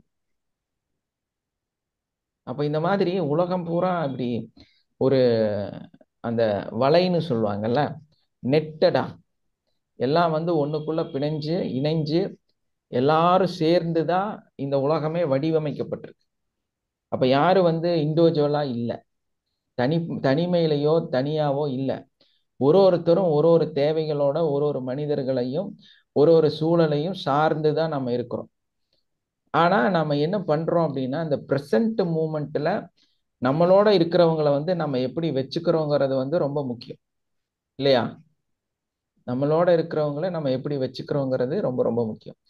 ஏன்னா ஆல்ரெடி அவங்க எல்லாருமே கண்ணாடி. இது எல்லாமே ஜாயிண்டு. அது மட்டும் இல்லாம எல்லாமே வந்து ஒரு மிரரா இருக்கு. அப்ப நம்ம என்ன பண்ணணும்? நம்ம மிரரை நம்ம தானே சரிப்படுத்தணும். மிரர்ல போய் நீங்க நல்லா மேக்கப் பண்ணி வெளியே போகணும்னு நினைக்கிறீங்க.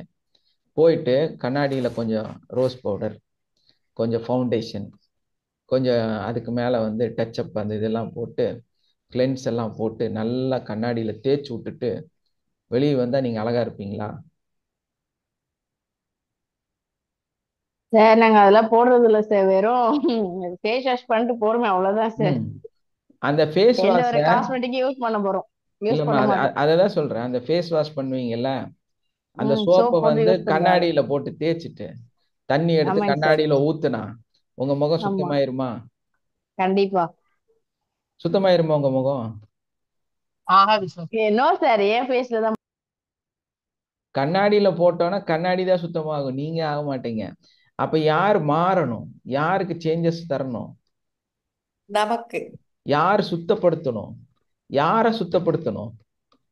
நாம நம்மள சுத்தி நம்மை இருக்கவங்க. நாம் சுத்தப்படுத்திக்கிட்டோம்னா கண்ணாடியில தெரியிற பிம்பம் சுத்தமா இருக்கும். எஸ், கண்ணாடி சுத்தப்படுத்தினா நம்ம சுத்தமாம. அப்ப அடுத்தவங்க மாறணும்னு நினைக்கிறதே தப்பு. அவங்கள நம்ம அவங்க அப்படி இருக்காங்க இப்படி இருக்காங்கன்னு சொல்றதை விட நம்ம என்னவாக இருக்கிறோம் அப்படிங்கறத ரொம்ப ரொம்ப முக்கியம். ஆனா நிறைய பேருக்கு தோணும், நான் கரெக்டா தான் சார் இருக்கிறேன், நான் அன்பை தான் சார் கொடுக்குறேன், நான் கரெக்டா தான் சார் பேசுறேன். எல்லாம் கரெக்டு தான். நீங்க எவ்வளவு சிரிக்கிறீங்க? நீங்க எவ்வளவு சார் சிரிக்கிறீங்க? வெளியெல்லாம் சிரிப்போம், வீட்டுக்குள்ள வந்து பாக்குற ஒரு பார்வையும் அப்படியே சிரிப்ப ஆஃப் பண்ற மாதிரி ஒரு லுக்கு. அப்புறம் எப்படி சார் சிரிப்போம்? அங்கதான் நம்மளோட பயிற்சி வந்து அங்கதான். சண்டை பிரச்சனை அப்படின்னா இப்படியே முகத்தை வச்சு பழகுங்க. முடியலையா, இந்த மாதிரி ஒரு பேனா எடுத்துங்க, சுத்தமான பேனாவை எடுத்துங்க. சார் பேனா அப்படி எடுத்து பண்ண அப்படி பண்ண திமிரு பிடிச்சவன்னு ஒரு பேர் சார். அப்படியெல்லாம் ஒண்ணும் இல்லைம்மா.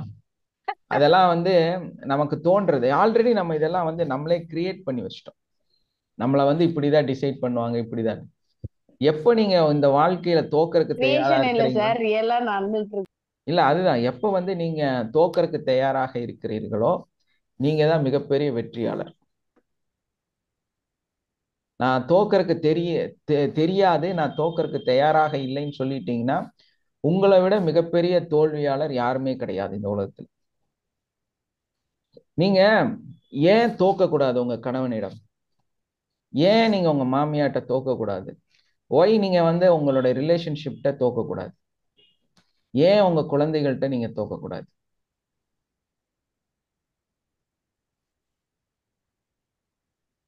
வாழ்ற வாழ்க்கையில நம்ம எதை வேணாலும் எதையும் கொண்டு போறது இல்லை, இந்த வாழ்க்கையில எல்லாமே விட்டுட்டு போயிடுறோம், நல்லா கதை பேசுறோம். நீங்க ஏன் அந்த இடத்துல தோத்து போறதுக்கு தயாரா இல்லை? சார் அவங்க சொல்ற மாதிரி எல்லாம் கேட்டேன்னா நம்ம அடுத்த ஸ்டெப் எல்லாம் போக முடியாது சார். ஆனா அதுதான் பிரச்சனை. எந்த அதாவது ஸ்டடீஸும் பண்ண முடியாது, அப்படியே ஹேங் ஆகி நிக்க வேண்டியதுதான். அவங்க இல்ல மாதிரிலாம் அத நம்ம இருந்தோம்னா அதை இல்லம்மா, ஃபாலோ அதுல பண்ணிலாம் வந்து வர முடியாது சார். அது அகைன்ஸ்டா போனதுனால திமிரு பிடிச்சவன்ற ஒரு பட்டம் வேற டெய்லி நடக்குது. இதையெல்லாம் கடந்து நீங்க இதை வேற வெற்றியாளராக கேக்குறாங்க, மரியாதை மாறணும்னா, கொடுக்கல மரியாதை கொடுக்கலன்னு 100 முறை. ம் இதெல்லாம் உங்களுக்கு கடந்து இதெல்லாம் வெற்றியாக மாறணும் அப்படின்னா நீங்க அவங்கள்ட்ட எல்லாம் தோத்து போறதுக்கு தயாரா இருக்கும். நீங்க வெற்றியை நோக்கி பயணிக்கணும்னா நீங்க தோத்து போறதுக்கு தயாரா இருக்கும். இப்ப உங்களை பார்த்து லூசுன்னு சொல்றாங்களா? ஆமா, லூசுங்கிறது நல்ல வார்த்தை. ஏன்னா உங்களை அறிவாளி நினைச்சா உங்க மேல அவங்களுக்கு நிறைய கோபம் வரும். உங்களை வந்து அறிவாளி நினைக்கிறனாலதான் உங்களை வந்து அந்த மாதிரி பாக்குறாங்க. ஆனா நீங்க வந்து அறிவில்லாத ஆள் அப்படிங்கறத மாதிரி இருந்தீங்கன்னா உங்கள்கிட்ட அவங்க எதிர்பார்க்கிறத கம்மி பண்ணிடுவாங்க.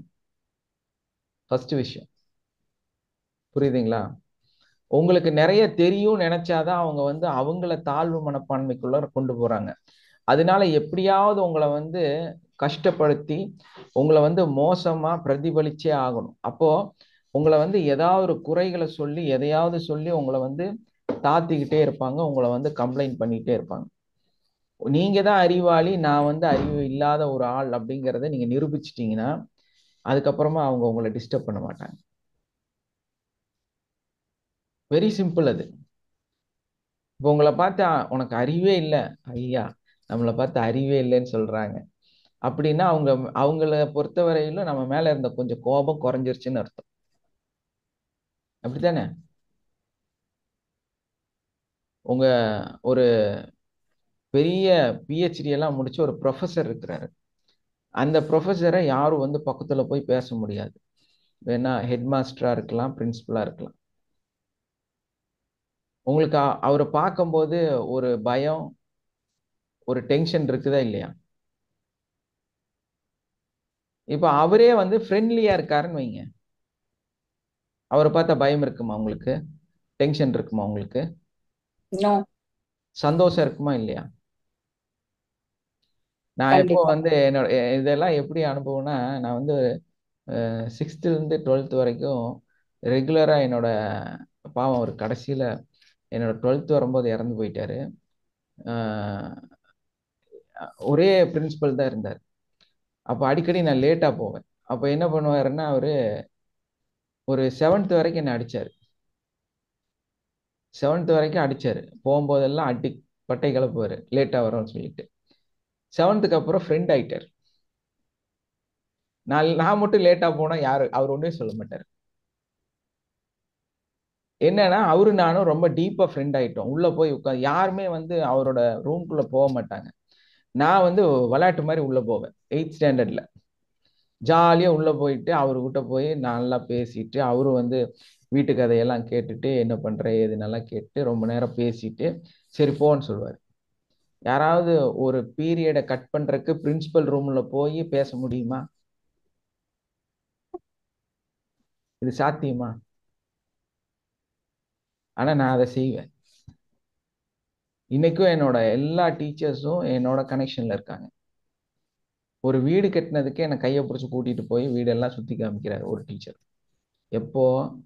இப்போ 2 மாசத்துக்கு முன்னாடி. ஸோ அது என்ன அப்படின்னா உங்களுக்கு புரியல. நீங்க கோவமா பார்த்துட்டே இருக்கிற வரைக்கும் பிரச்சனை தான். கொஞ்சம் நீங்க முட்டாளா அறிவில்லாதவங்களா அவங்களுக்கு கீழே இருக்கிறதா காமிச்சிங்கன்னா அவங்கள ஃப்ரெண்ட்லியா மாறிடுவாங்க இல்லையா?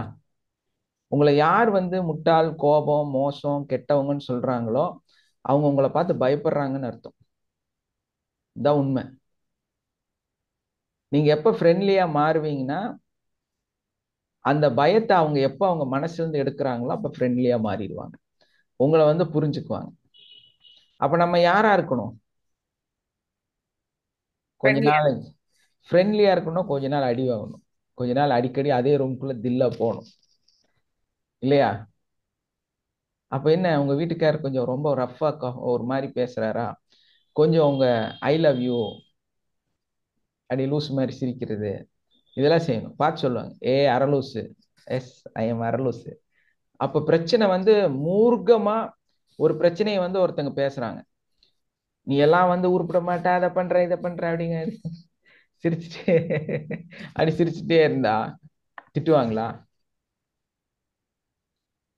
கொஞ்ச நாளுக்கு அப்புறம் விட்டுருவாங்க. உங்களோட சிம்பிள் விஷயம் இது. உங்க வீட்டுக்கார சரி பண்றதுக்கு ரொம்ப கோபப்படுறேன், ஐ லவ் யூ அப்படின்னு சொல்லிட்டு போங்க, இந்த லூஸோட அப்படின்ட்டு போயிடுவாரு. திட்டுறது கம்மியாயிரும். ரொம்ப கோபமா வீட்டுக்குள்ள வராரு, சே நீங்க ரொம்ப இன்னைக்கு அழகா இருக்கிறீங்களே அப்படின்னு சொல்லி பாருங்க. உங்க குழந்தை ஒண்ணுமே புரியாம ரொம்ப தப்பு ஏதோ பண்ணிட்டு பிரச்சனையோட வீட்டுக்குள்ள வர்றது, இன்னைக்கு என்ன ரொம்ப ஸ்மார்ட்டா இருக்கிற அப்படின்னு சொல்லி பாருங்க. ஏ அறிவு கட்டவன உனக்கு புரியலையாடா அப்படிங்கிற விட்டுட்டு இன்னைக்கு கொஞ்சம் அழகா இருக்கிற, என்ன விஷயம், என்ன பண்ண அப்படின்னு கேட்டு பாருங்களேன். ப்ராப்ளம் என்னன்னு புரியுதா? நீங்க அன்பை கொடுக்கல, அங்கிருந்து பிரச்சனை தான் வரும், ப்ராப்ளம் தான் கிரியேட் ஆகும். இதுதான் உண்மை. நம்ம என்னவா இல்ல, நம்ம கொடுக்கறதுக்கு தயாராக இல்லை. அப்புறம் எங்க போய் சாந்தி சமாதானம் எல்லாம் கிடைக்கிறது இல்லையா? நம்மளோட அன்பை சரியான முறையில நம்ம கொடுக்கும் பொழுது நமக்கு கிடைக்க ஆரம்பிச்சிருது. ஆனா அதுக்கு டைம் எடுக்கும், கொஞ்சம் ரிஸ்கெல்லாம் இருக்கும். நீங்க உங்களை மாத்திக்கணும். இதெல்லாம் மாத்தாம நான் எதுவுமே செய்ய மாட்டேன் ஆனா அவங்க திருந்தணும், இதெல்லாம் நடக்கிற விஷயமா? நான் வந்து எதுவும் செய்ய மாட்டேன் ஆனா அவங்க வந்து திருந்திடணும், அவங்க வந்து என்கிட்ட நல்லா பேசணும், அவங்க வந்து என்கிட்ட எப்பவுமே சிரிக்கணும். நம்ம சிரிக்கிறதுக்கே தயாரா இல்ல ஆனா அவங்க எல்லாம் சிரிக்கணும். இந்த டேர்ம்ஸ் எப்படிங்க சரி? காலம் பூரா நம்ம இதே மெத்தட்ல தான் வாழ்ந்துட்டு இருக்கிறோம். ஸோ அதை மாத்திட்டு இந்த சிரிப்பு பயிற்சியை முயற்சி செய்யுங்க. ப்ரெசன்ட் மூமெண்ட்ல உங்களை நீங்க சிரிச்ச முகத்தோட மாத்திக்கிங்க. அந்த மூடியான முகத்தை வந்து இல்லாமாக்கிருங்க. எப்பவுமே வந்து உங்க முகம் வந்து சிரிச்சதாகவே இருக்கணும். ஸோ கொஞ்சம் இளிச்சவாயா இருக்கிறதுக்கு எல்லாரும் ரெடியா? யாரெல்லாம் ரெடியா இருக்கிறீங்க? நான் சார் ஒரே இளிச்சவாய். சார் காயத்ரி பேசுறேன். At Yes, times sir. வந்து இது சரியான ஏமாளி, இதுக்கு பொழைக்க தெரியல அப்படின்னு நம்ம பேர் வாங்கினா என்ன சார் பண்றது? இன்னும் நிறைய ஏமாளியா மாறுங்க. இதுக்கு பொழைக்க தெரியல. இல்ல இன்னும் நிறைய ஏமாளியா மாறுங்க.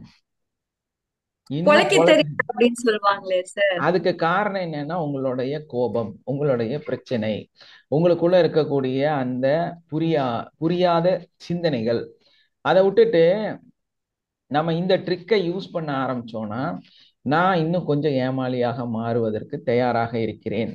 இப்போ என்ன நல்லா ஏமாத்துறீங்களா? கமான் கமான் கமான், ஏமாத்துங்க, நல்லா ஏமாத்துங்க அப்படின்னு ஒரு ஐடியாக்குள்ள நீங்க வந்துட்டீங்கன்னா உங்களை யாருமே ஏமாத்த முடியாது. இதுதான் உண்மை.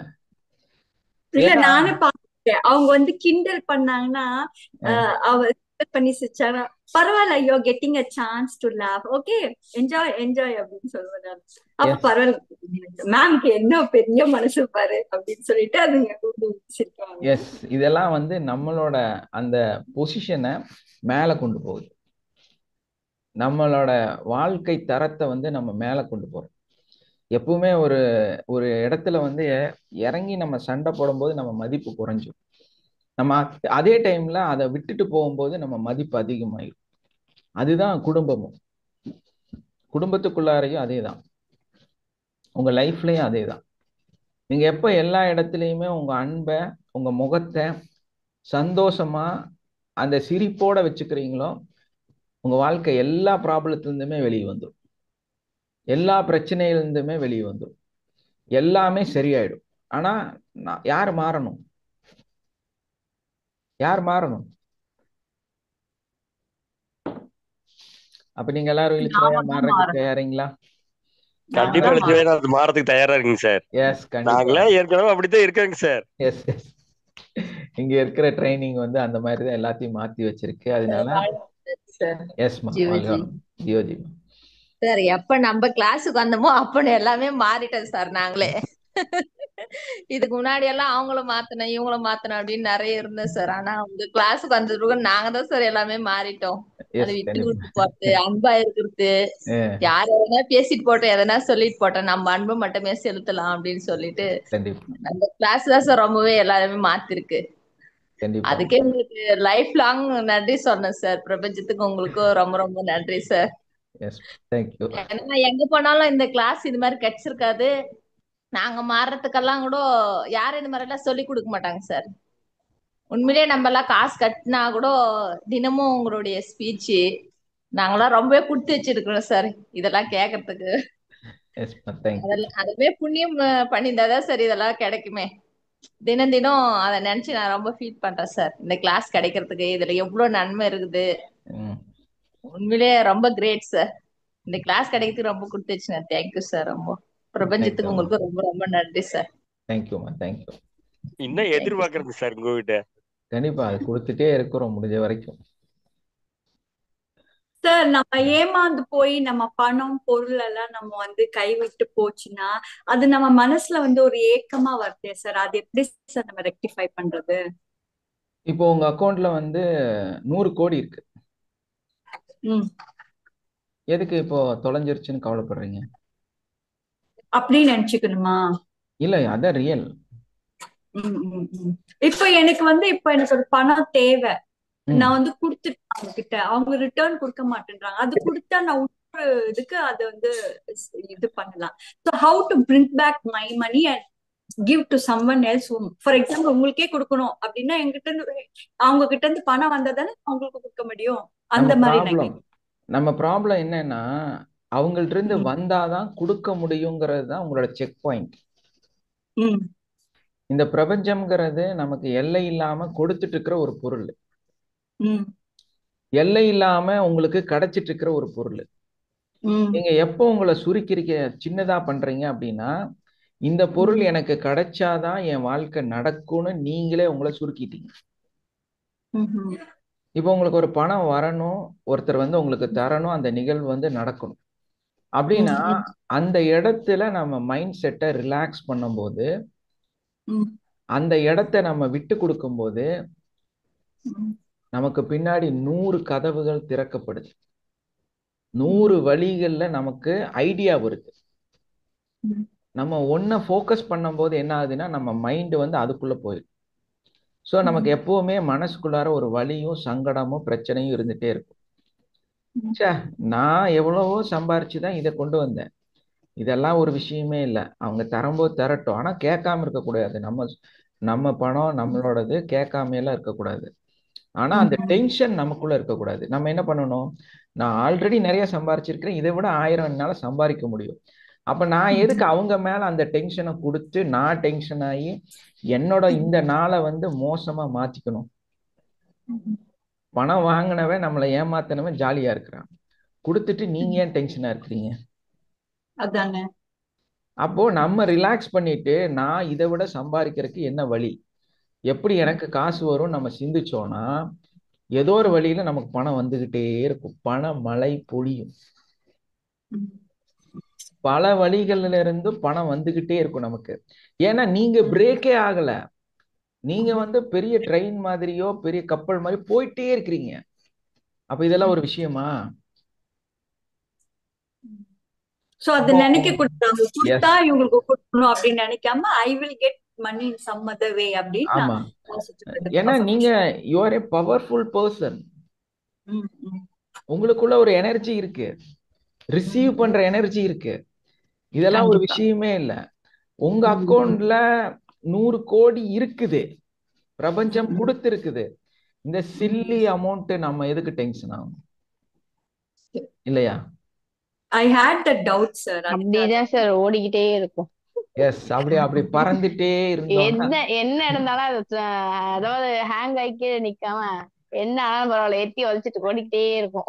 எப்போ எஸ் வந்து நமக்கு கையில வருதோ அது வரைக்கும் இல்ல, அதுக்கப்புறமா ஓடிட்டு தான் இருக்கும். S, very simple. ப்ராப்ளம் இருக்குதா, உங்களால ஒன்றும் பண்ண முடியாது. ப்ராப்ளம் எப்போ சால்வ் ஆகுமோ அப்பதான் சால்வ் ஆகும். அப்ப என்ன பண்ணணும், அங்க ஓரமா போய் நீ உட்கார்ந்துக்க. ஆனா நீ ஓடி போயிடாத, அங்க உட்கார்ந்துக்க, நான் வருவேன், அங்க உட்காருன்னு சொல்லிட்டு நம்ம டியூட்டி நம்ம பார்த்துட்டு போயிட்டே இருக்கணும் லைஃப்ல. அப்போ நம்ம எல்லாத்தையும் கடந்து போயிடுவோம். ப்ராப்ளம் அங்க உட்கார்ந்துட்டே இருக்கும். என்னைக்கு அது முடியுதோ, அது சரியாகுதோ, அது ஆட்டோமேட்டிக்கா அங்கிருந்து வாஷ் அவுட் ஆயிடும். அப்ப இந்த டென்ஷன் அதே நமக்கு. மாதிரி கோல்டு கூட சார், ஏற்கனவே இந்த கோல்டு வந்து நம்ம கைவிட்டு போயிடுச்சுனாக்கா அது அது ஒரு சென்டிமெண்ட் இருந்தா அது போயிடுச்சுன்னு ஒரு இது இருக்கு. அதுல இருந்து வெளியே வரணும்ல சார்? இல்ல, அதுதான் சொல்றேன்.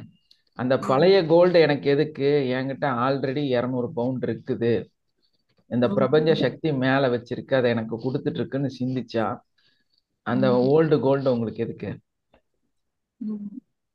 அதெல்லாம் விட பெரிய விஷயம் என்னன்னு கேட்டீங்கன்னா, ஆக்சுவலா நம்ம எல்லாம் சம்பாரிச்சு எல்லாமே வச்சிருக்கிறோம். இன்னைக்கு நைட்டு நம்ம படுத்து தூங்கிடுறோம். தூக்கத்துல அப்ப எங்க உங்களுக்கு அதை இருக்குன்னு பத்தி பார்க்க முடியாது. நம்ம எங்க இருக்கோம்னு தெரியாது, யாருன்னு தெரியாது, நம்ம என்ன நம்மளை தாண்டி வெளியே என்ன நடக்குது நம்மளால உணர முடியாது. அந்த தூக்கம் அப்படியே கண்டினியூ ஆயிடுச்சுன்னு வைங்க, நீங்க திரும்பி வரல, உங்க கோல்டு உங்க சொத்து என்ன ஆகும்? To someone else. அந்த someone else யாருக்கோ கிடைக்க போற ஒரு பொருளுக்காக நீங்க ஏங்க இவ்வளவு கஷ்டப்படுறீங்க? ஏன் யாருக்கும் இல்ல, நம்மளுக்கு தானே சார், பையனுக்கும் அது அந்த பையனும் 10 நாளைக்கு அப்புறம் உங்களை மறந்துடுவானே. அம்மா 10 நாள் இல்ல இருந்தாங்க, சார், ஒரு வாரம் தான் சார் இப்பெல்லாம். அது கூட அதுக்காக 200 நம்ம அப்புறம் ஏன் லைட்டா ஒரு டென்ஷன்? கர்டசி, அவ்வளவுதான், வேற ஒண்ணும் கிடையாது. அவ்வளவுதான். அது ஒய்ஃப் வந்து தூண்டி விட்டுக்கிட்டே இருப்பாங்களா, இப்படிங்க அப்படிங்கன்னு, அதோட சாப்டர் க்ளோஸ் அப்படிங்கிற பாசமே இல்லாத பண்ணி விட்டுருவாங்க. அப்ப இதையெல்லாம் கடந்து நம்ம போகணும்னா இவ்வளவுதான் லைஃப். ஸோ இதெல்லாம் வந்து நம்ம எதையும் தூக்கிட்டு நடக்கலாம் முடியாது. ப்ரெசென்ட்ல நம்ம நல்லா இருக்கணும். அப்படின்னா ஒரு நல்ல ஒரு இன்ஸ்பைரிங்கான விஷயம் என்னன்னா, ஆல்ரெடி என்கிட்ட நிறைய இருக்குது, இதெல்லாம் ஒரு விஷயமே இல்லை, நத்திங். ஏன்னா நான் இன்னைக்கு உயிரோடு இருக்கிறேன். மெயின் கான்செப்ட் என்ன, எனக்கு தெரிஞ்சு இன்னைக்கு காலையில் நான் எந்திரிச்சிட்டேன். நைட்டு 12 மணி வரைக்குள்ளார நான் 1 லேக் இன்னைக்கு சம்பாதிச்சே தீருவேன். இது என்னால முடியும், ஏன்னா நான் உயிரோடு இருக்கிறேன், இது எனக்கு புரியுது. அப்ப நான் ஏன் அதை பத்தி கவலைப்படணும்? இருக்கிற ஒரு நாள்ல 1 லேக் நான் சம்பாதிக்கிறேன், என்ன பண்ணலாம் அவ்வளவுதான் சிந்திக்கணும். தவிர ஐயோ போயிருச்சுன்னா நீங்க தூங்கி எந்திரிக்கலன்னா அது போயிடும், அவ்வளவுதான். அப்ப இன்னைக்கு சம்பாரிச்சிட்டோம், என்ன பண்ணலாம்? ஜாலியா இருக்கணும், நான் ஜாலியா இருக்கணும், நான் என்ஜாய்மெண்டா இருக்கணும். நான் என்ன வந்து சம்பாரிச்சேன், சந்தோஷமா இருக்கேன், அதுக்கு என்ன பண்ணலாம்? செலவு பண்ணலாம். ஜாலியா செலவு பண்ணுங்க, ஒன்றும் பிரச்சனை இல்லை. மறாவது நாள் திரும்ப சம்பாதிங்க. சம்பாதிக்கும் போது கம்மியா சம்பாதிக்கணும்னு நினைக்காதீங்க, நிறைய சம்பாதிக்கணும்னு நினைங்க. உங்க எப்பவுமே என் மீது அந்த பண மழை பொழிந்து கொண்டே இருக்கேன். அடுத்தடுத்த கிளாஸ்ல உங்களுக்கு எடுப்போம் எப்படி பண மழை பொழியும் அப்படிங்கிறது. ஸோ அந்த மாதிரி அந்த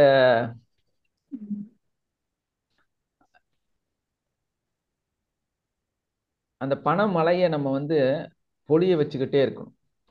அப்போ ஆட்டோமேட்டிக்கா நம்ம லைஃப் சரியாயிடும். நம்ம எங்கேயும் பிரேக் ஆகக்கூடாது. இந்த விஷயமெல்லாம் நம்ம மைண்ட்ல ஓடிட்டே இருந்துச்சுன்னா நம்மளால ஜெயிக்க முடியாது, நம்மளால வெற்றியை பார்த்து போக முடியாது. பெரிய பெரிய கன்சர்ன் வச்சிருக்கிறவங்க 1000 கோடி தொலைச்சிருவாங்க, 1000 கோடி இல்லையா? பாருங்க அவங்க பிரான்ச்சஸ் அப்படித்தானே சார், அவங்களுக்கு வந்து லாஸ் எவ்வளவு ஆனாலும் அப்புறமா வந்து அதை புரட்டி அவங்க வந்து இது பண்ணிடுறாங்க இல்லையா? கண்டிப்பா. ஒரு ரிச் பர்சன் எப்படி சொல்லுவாங்க அப்படின்னா, ஒரு நல்ல ஒரு ஹை லெவல் கேட்டகரியில இருக்கக்கூடிய ஒரு நபர், அவர் வந்து எல்லாமே தொலைச்சிட்டாரு. தாத்தான்னு வச்சுக்கலாம், அவரை வயசான தாத்தா. அந்த தாத்தாவுக்கு வந்து எல்லாமே போயிடுச்சு, சம்பாரிச்சது எல்லாமே போயிடுச்சு, தொழில் போயிடுச்சு. ஆனா அவர் காலையில வாக்கிங் போயிட்டு காஃபி எங்க குடிப்பாரு தெரியுமா? அடையார் ஆனந்தவன்ல 68 ரூபா கொடுத்துதான் குடிப்பாரு.